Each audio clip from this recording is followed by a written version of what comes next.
السلام عليكم، عاملين ايه؟ وحشتوني وحشتوني وحشتوني. بقالي كتير جدا ما عملتش مقدمه من المطبخ هنا، ولكن النهارده قررت ان انا اعمل معاكم الغداء. ازاي بقى؟ مش عارفه، لكن انا النهارده هعمل معاكم الغداء. انا بقالي فتره مكتئبه وبصدر لكم كل الطاقه السلبيه، لكن خلاص بقى، خلاص بقى. قررت النهارده ان انا اعمل معاكم الغداء، ومش اي غداء، دي دقيقه باميه، انما ايه، عنب، تقدروا كده تقولوا لوز اللوز. المهم، علشان ما رغيش معاكم كتير وتصدعوا مني، لان انا اصلا واحده بصدع وواحده اصلا لكيكه. المهم، تعالوا النهارده نشوف الغدا بتاعنا هيكون ايه. لكن قبل ما تشوفوا الغدا بتاعي النهارده، هتعملوا لايك وفولو للفيديو، والفولو للقناه مش الفيديو وكومنتات كتير يا جماعه، انا بتلخبط، ام سو سوري. ده انجليزي دي يا مرسي. مش بس هعمل معاكم باميه، لا، انا هعمل الراي الرسمي طبعا جنب الباميه، وهو البتنجان المملح، عارفينه طبعا. اكلات زمان يا جماعه، اكلات زمان اللي لا غنى عنها. فيلا بينا النهارده ندخل على الفيديو بتاعنا. ولكن اوعوا تنسوا الفولو للقناه، السبسكرايب للقناه، وتابعوني على قناتي على اليوتيوب شروق كيتشن. انا يا جماعه بقول كده لان انا خلاص قررت ان انا اعمل صفحه على الفيسبوك. خلاص بقى، لان انا تعبت من اليوتيوب، قررت ان انا اعمل صفحه على الفيسبوك. وهنا كمان الفيديو ده هينزل فيسبوك وهينزل يوتيوب. فلو انت بتشوفيني هنا على الفيسبوك، تابعيني هناك على اليوتيوب واعملي سبسكرايب للقناه. والاسم القناه كمان اسمه شروق كيتشن زي الاسم هنا على الفيسبوك. وبس كده بقى، عشان ما ارغيش عليكم كتير، ان انا رغايه كتير جدا جدا وانتوا لسه ما شفتوش حاجه من رغي. تابعوا الفيديو للاخر وما تنسوش لايك، كومنتات كتير. اهلا بيكم، يلا بينا. طبعا دلوقتي علشان خاطر نعمل البتنجان لازم طبعا يكون معانا توم، تمام، وكمان فلفل اهو. طبعا هنا محتاج ان انا يكون معايا فلفل احمر، لان انا بحب الفلفل الاحمر قوي في البتنجان، اللي هو اسمه بتنجان قاروص تقريبا، قاروص او عروس، ما اعرفش. المهم ان هو بتنجان مملح، تمام، وفلفل اخضر. طب انا عايزه توم كتير وفلفل، لان انا هعمل يعني تحبيشه واحده كده يعتبر، عشان خاطر برضو الباميه.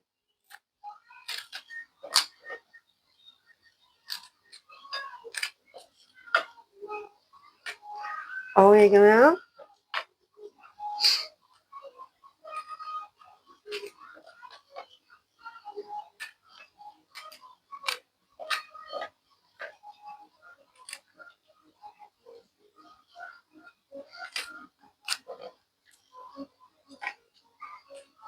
طبعا انا بحبه سبايسي، تمام. ده دبلان، فهنحط بقى هنا شطه وملح.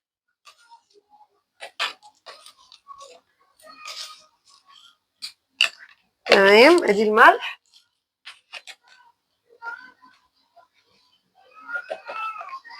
بسم الله.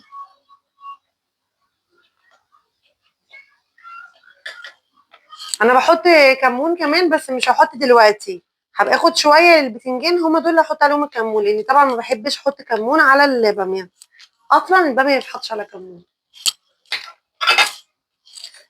وكمان هاخد برضو الكبه بتاعتي كده. ويلا بينا على فقره الدوشه، بس هتبقى لوحدي مش معاكم.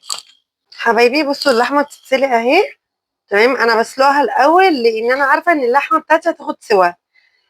تمام. وادي البتنجان اهو، ماشي. هنغطسه دلوقتي البتنجان.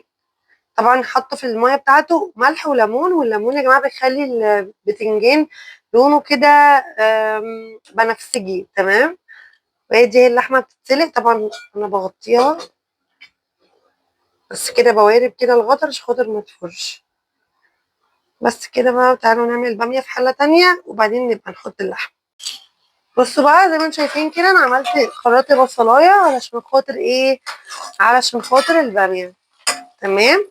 هسيبها بقى كده ايه يعني.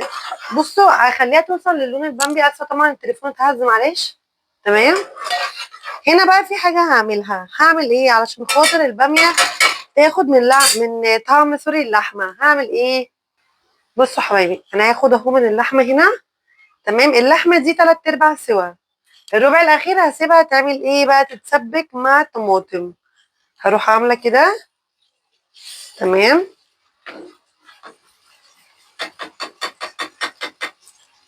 كده اهو.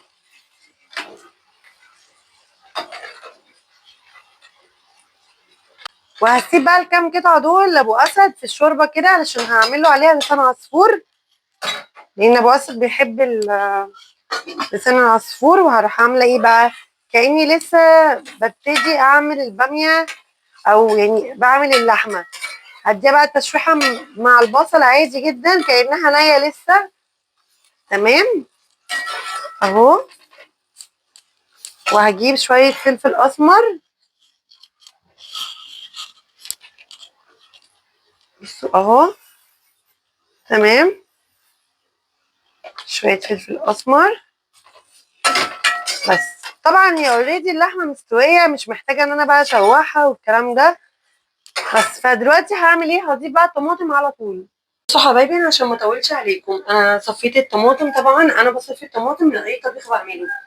فعملت ايه دلوقتي، ضربت الطماطم في الخلاط وصفيتها، واللحمه طبعا زي ما وريتكم. ودول الكام قطعه دول سايباهم زي ما قلت لكم في الشوربه علشان خاطر ايه، علشان خاطر اعمل عليهم لسان عصفور. تعالوا بقى دلوقتي نعمل ايه، تعالوا دلوقتي نعمل البتنجان. يلا بينا نشوف الخلطه بتاعتنا، هتعجبكم جدا. بصوا بقى يا حبايبي، اهو خدت البتنجان بتاعي اهو. تمام ماشي. ودي اللي هحط فيها البتنجان.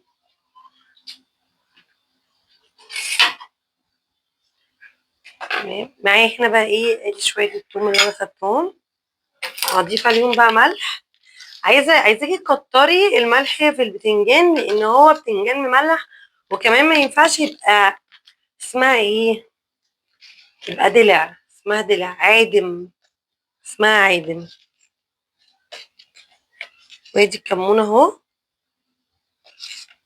تمام كده.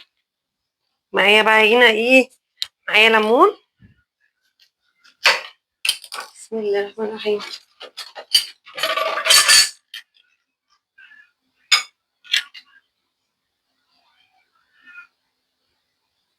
ادي الليمون. طبعا الليمون انا بجيبه مخضر شويه، ومش مش انا اللي جايباه الصراحه، هو ابو اسد هو اللي جايبهولي. فهو جايبهولي اخضر علشان خاطر احنا يعني هو بيجيب لي كميه عشان بس تقعد، فاهمين؟ لكن الاصفر بيبوظ بسرعه، لكن الاخضر بيقعد معاكي يعني. ليمونتين بقى حلوين كده اهو.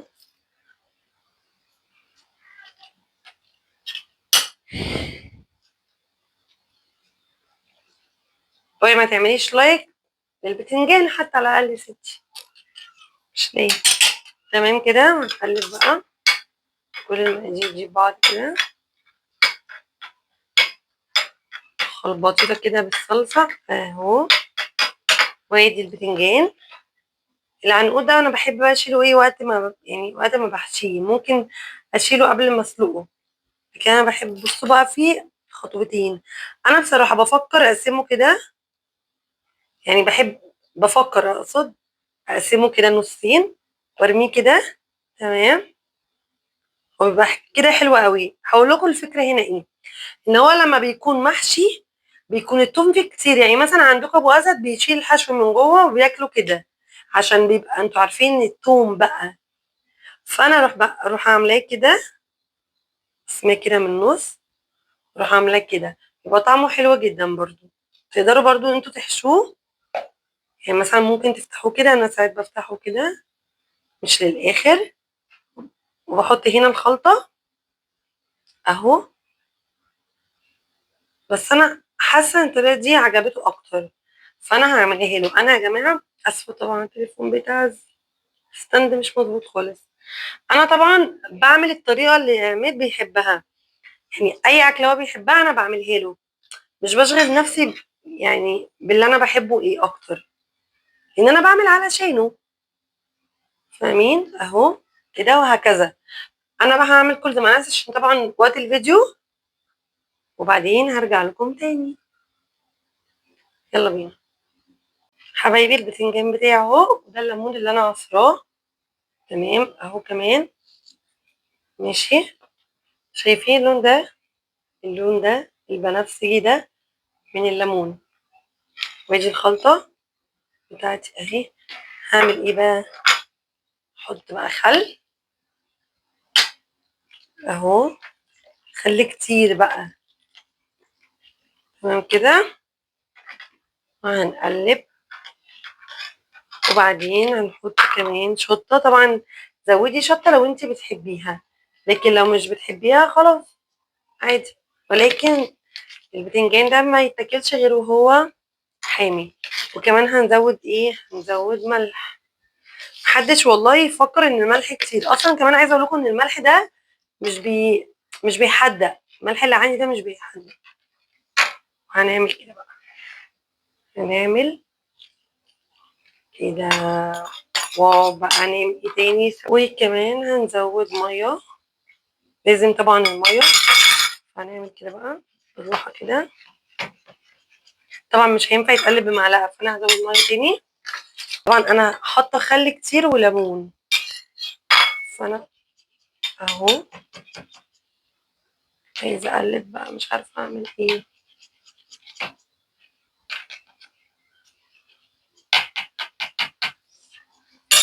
بصوا الجيش قال اتصرف، فانا ما عنديش جلافزات. طبعا انا مش هينفع احط ايدي في الفلفل والشطه والكلام ده كله عشان انا عندي اطفال صغيرين، فاروح عامله كده وما عنديش جلافزات. فاروح عامله كده، لاني لازم اجيب الخلطه كلها من تحت لفوق، وفي نفس الوقت مش عايزاه يتهري. ماشي اهو.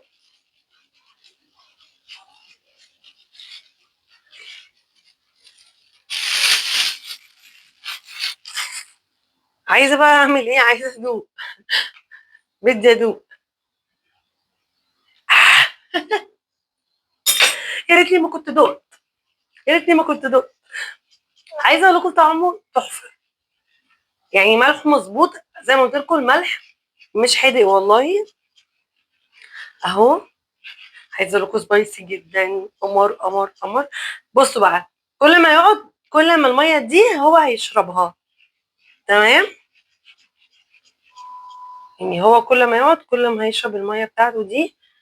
انا بصراحه كنت عايزه ازود فلفل احمر، ولكن للاسف ما عنديش. خلص اني استخدمه على كل حاجه. تمام اهو، كل بقى ما يقعد طبعا لونه هيغمق اكتر من كده. تمام، هتحسوه محمر كده. بصوا اللون ده تحفه. دي طريقه طبعا يعتبر مختلفه عن اللي انا بشوفها، يعني دي يعتبر طريقه مختلفه عن اللي انا بشوفها. وزي ما قلت لكم انت ممكن تحشيه زي ما قلت لك، تقسميه كده من النص وتحشيه. بس طبعا انا هغطي دي لان مش هينفع اسيبها كده، لان انا هدخله التلاجة. وطبعا لو دخلته التلاجة من غير غطا هيكرف. يعني ايه هيكرف؟ يعني كل الاكل في التلاجة هيلقط من طعم التوم. بس كده، وده كان التوم بتاعي. وتعالوا بقى نشوفوا هنعمل ايه في البامية الخطيرة بتاعتي.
يا جماعة انا اسفة لان المقطع طلع من غير صوت بسبب ان انا نسيت احط المايك. تمام، يعني المايك كان بعيد عني. انا اسفة طبعا. هوطي على الرز بس اول حاجة. طبعا اعذروني على الطبق اللي انا هغطي بيه الرز، لان انا مش لاقيه الغطا بتاع الحله. تمام. انا هعيد تاني اللي انا قلته في المقطع اللي فات اللي هو من غير صوت. انا حطيت دلوقتي الباميه طبعا انتوا شفتوه، والفلفل الاسمر وشويه خل، والتومه اللي انتوا شفتوها، والفلفل الاسمر كمان اهو. تمام. هحط ورق على ورق لاني نسيت الحقيقي، او الحقيقه ان انا نسيت. مش عارفه ايه الحقيقي دي بتهمي. ماشي يا جماعة، ورق لورا. خلينا ناخد دي نشيل دي. اوكي كده تمام. انا بص موطيه خالص. بصوا بقى احط شويه ميه كده في الغطا، لان لازم طبعا هنا ازود ميه اهو. واروح معليه كده النار، وهسيب بقى هنا خطوه الباميه ان هي تستوي في كل الكلام ده. بصوا طبعا زمان اللحمه بقت مستويه ايه. اوبا. وهغطي عليها. طبعا هنا في شويه توم اهو بشويه سمنه، هقول لكم هعمل بيهم ايه في الاخر. وبس كده هنسيب بقى الرز يستوي والباميه تستوي كمان، وهنيجي عند اخر خطوه وبس كده. يا جماعه دلوقتي هنعمل بقى ايه. دي اخر خطوه معايا وهي التقليه. انا عملت لسان عصفور اهو زي ما قلت لكم. عايزه اقول لكم ان البخار لسعني، انا ما بقاش شروق لو ما اتلسعش بجد، حاجه صعبه. بصوا بقى الباميه استوت طبعا. عايزه اقول لكم ان انا حطيت مرقه دجاج عشان نسيت اقول لكم. تمام. ما بحطش اي بهارات غير الفلفل الاسود والشطه والملح، ما بحطش اي بهارات تانية. يعني هي الباميه ما بيضافش عليها اي بهارات. انا مش هحط غير في التقليه شويه كزبره. تمام. السمنه بس هتسيح بقى وهرجع لكم تاني عشان ما اطولش عليكم. انا نفسي تكونوا مكاني وتشموا الريحه.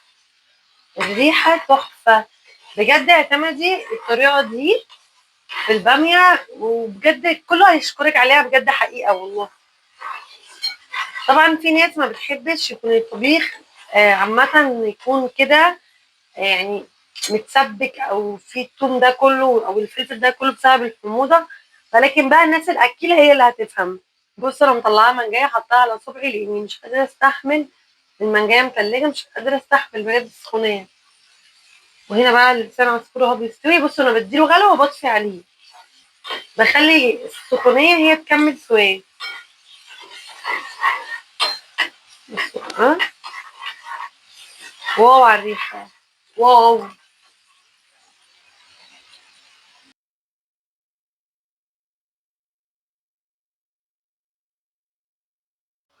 بصوا بقى الجمال والحلاوه، البتنجان والباميه بصوا تحفه.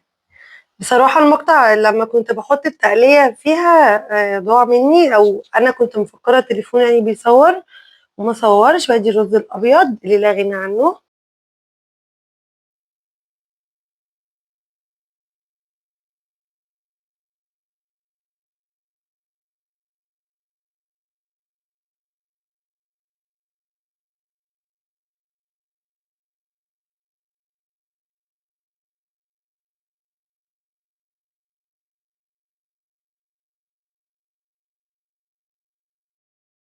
وهنا المايك عملها معايا تاني. بس انا كنت بقول لكم من ده كان الفيديو بتاعي النهارده، ويا ريت تعملوا لي لايك على الفيديو وسبسكرايب للقناه اول مره تشوفوا القناه بتاعتي. وبس كده اشوفكم على خير الفيديو الجاي. باي باي.